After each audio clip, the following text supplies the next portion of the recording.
Saving money while keeping my independence was my main goal, which is why I ended up living in the basement apartment of my uncle's house.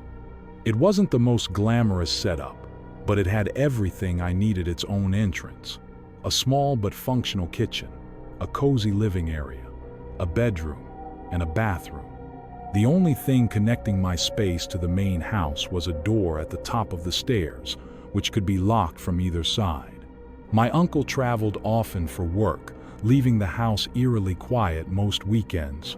While some might find that unsettling, I enjoyed the solitude. It felt like having an entire house to myself without the full responsibility of one. One particular Friday night, I decided to have some company. My two closest friends, David and Mark, came over for a relaxed evening: just some beers, music, and a late-night horror movie.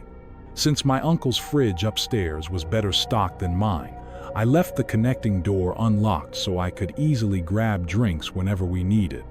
As the night went on, the three of us settled into the dimly lit living room, surrounded by the flickering glow of the television. The air was thick with laughter and the steady beat of music in the background, but beneath it all, there was something else, something none of us noticed at first.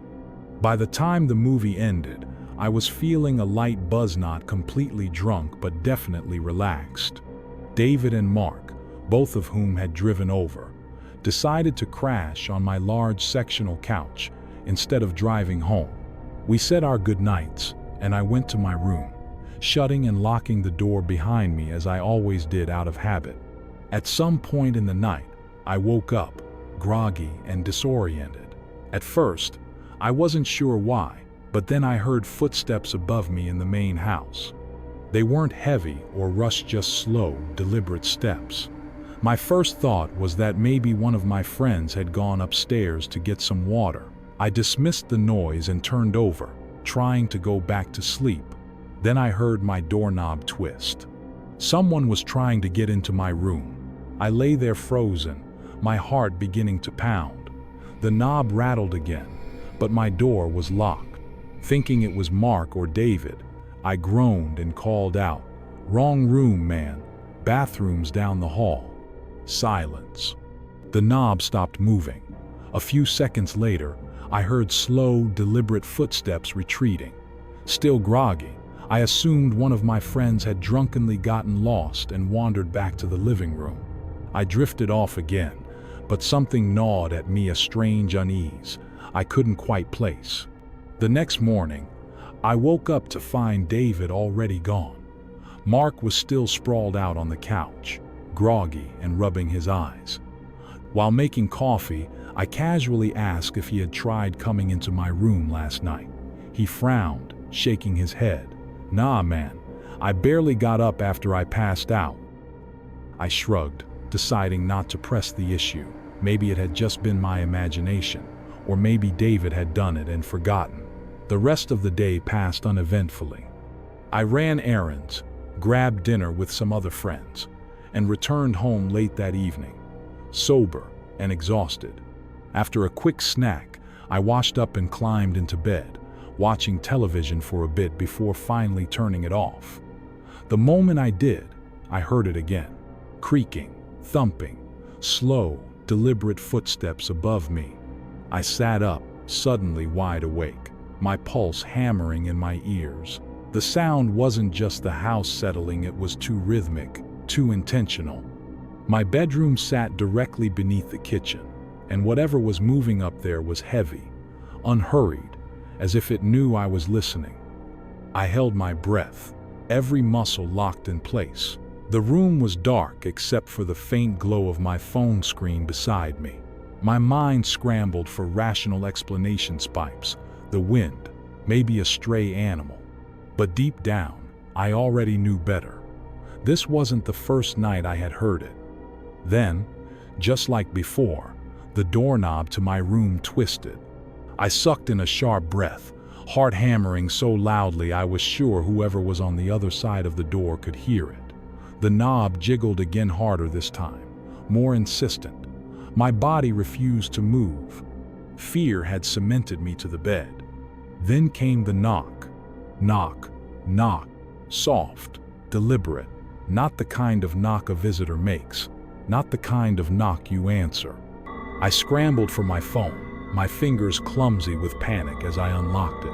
I fired off a text to David and Mark, friends who had stayed over the night before, hoping one of them had come back. No response.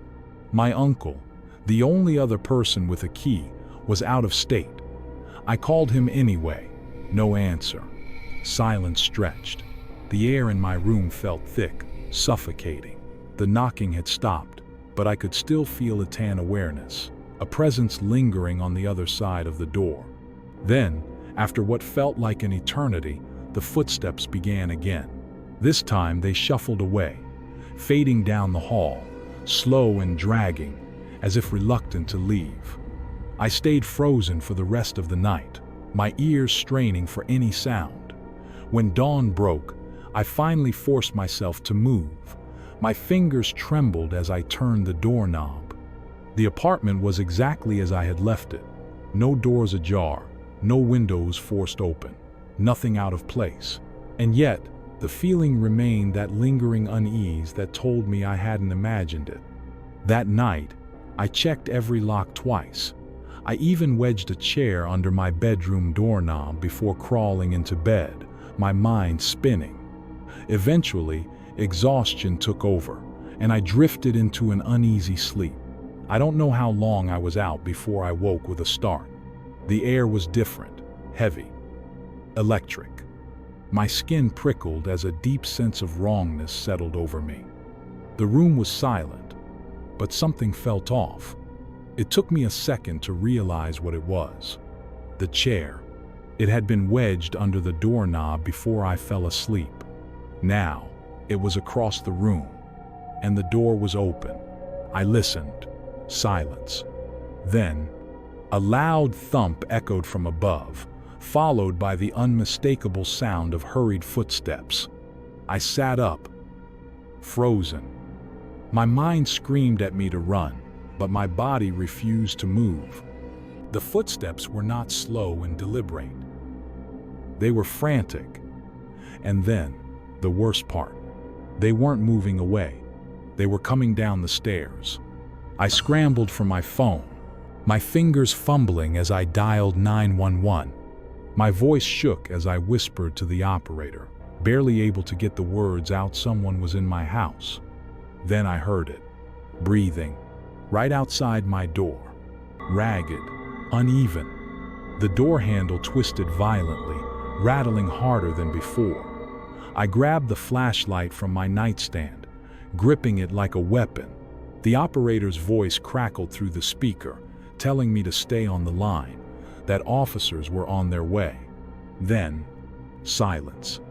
The handle stopped moving. I sat in absolute darkness, my breath shallow, waiting for something to happen.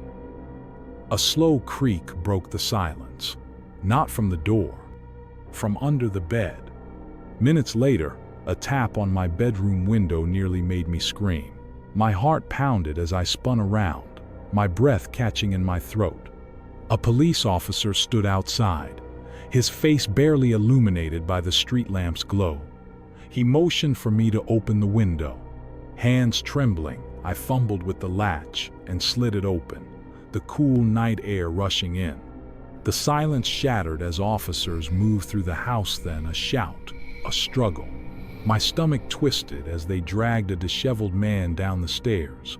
His pale face, wild eyes, and muttering sent a chill through me. "Do you know this man?" an officer asked.